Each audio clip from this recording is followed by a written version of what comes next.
Greetings, Star Wars fans. We have another video review for you today. This time we're taking a look at Jedi Master Plo Koon. Now, this particular figure was part of a 2009 Target exclusive battle pack entitled Ambush at Abregado. I got the figure loose on eBay, and I'm really excited. Plo Koon is by far my favorite amongst the Jedi Order, and one of my all-time favorite characters in the Star Wars universe.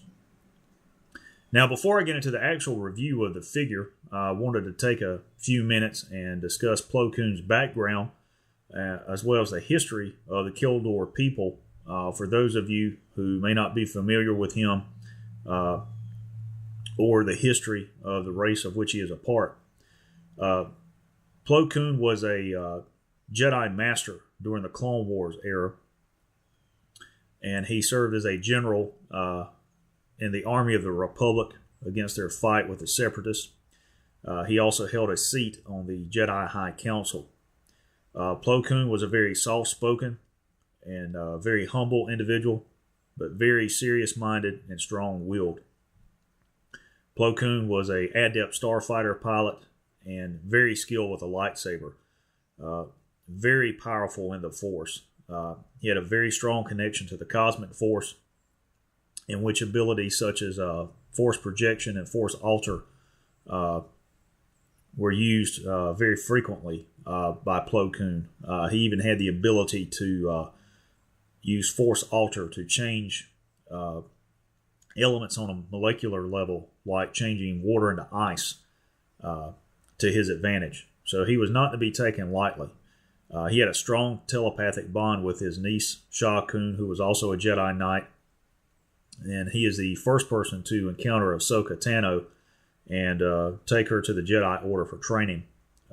He had a fatherly type bond with Ahsoka, yet he kept his distance. And he's more prominently featured in the animated series Star Wars: The Clone Wars, and I really like how he was portrayed in that series. But he was also seen in the prequels, particularly Episode 3, where he's leading a squadron of clone fighters over the skies of Cato Nemoida, just prior to him being shot down during the execution of Order 66. Now, Plo Koon is a Kildor male, and the Kildor people are from a world called Dorin. Dorin lies in the expansion regions of the galaxy, and the star system of which Dorin is a part is located between two black holes. Because of this, Dorin remained largely cut off from the rest of the galaxy, and certainly the Republic, until just a few centuries before the start of the Galactic Civil War. Dorin has an atmosphere composed of hydrogen and an unknown gas that is native to Dorin. Because of this, very little sunlight reaches the surface, and anyone who is not a native of Dorin is required to wear a breathing apparatus outside to assist them in breathing. You see here Plo Koon has on an anti-ox breathing mask and eye shields, and that is because the Kildor people, when they travel off-world from Dorin or relocate to other planets such as Coruscant, must protect their sensitive eyes. They have large black eyes, and their eyes are adjusted to the atmosphere on Dorin, which is very dim. So they're very sensitive to sunlight. They must also wear that anti-ox breathing mask because their physiology is accustomed to breathing in helium and that mixture of other gas on the planet. Now, thousands of years before Dorin ever came into contact with the Republic or anyone else, the Kildor people were already aware of the Force. Most Kildor are born sensitive to it because they have an extrasensory organ in the back of their head, which is tightly linked to their brain. And that extrasensory organ has a strong sensitivity to the Force itself. But the Kildor people had a group of mystics known as the Baron Do. And the Baron Do were very powerful and very strong in the Force. And they began to tap into the cosmic force as a means of foreseeing the future. And they would do this to foresee events such as calamities, disasters, even wars, to help preserve their people and protect them from destruction or annihilation. Many of the Barrando served as advisors to the Kildor leadership, and many of their practices were later adopted by the Jedi Order themselves. So they have a rich history within the ranks of the Jedi and the history of the Force. Now, as the Republic came into contact with the Kildor and the ranks of the Jedi began to visit the planet, many of the Barrando become Jedi themselves, and the Barrando Order began to just basically vanish until the time of the Galactic Empire.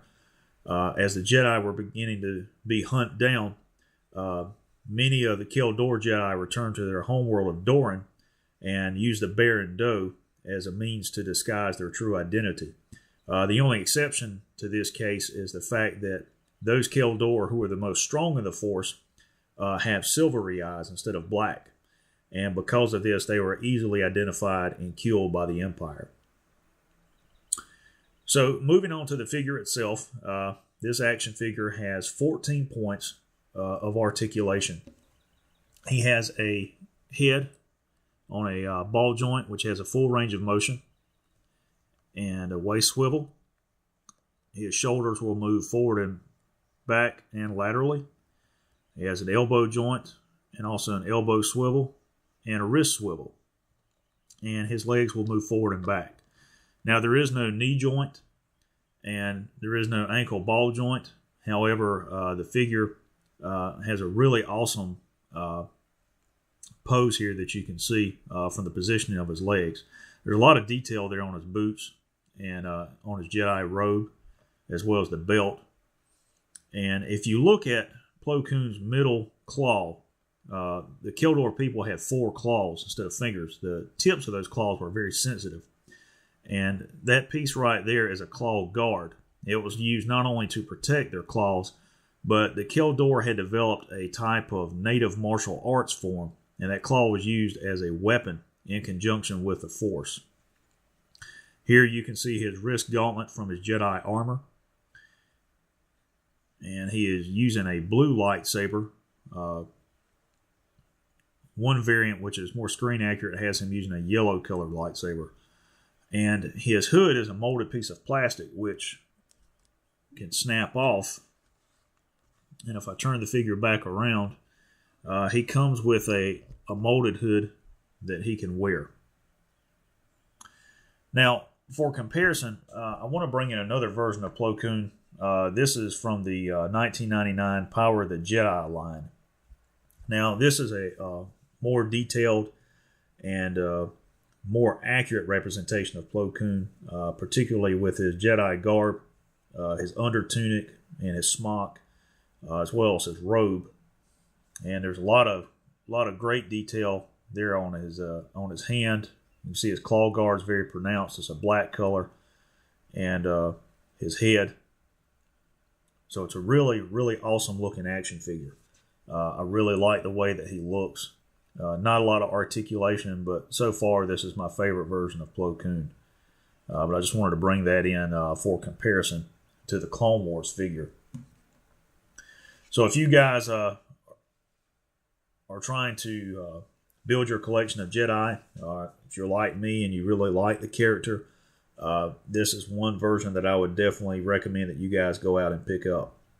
So I hope you guys have enjoyed the review. May the Force be with you.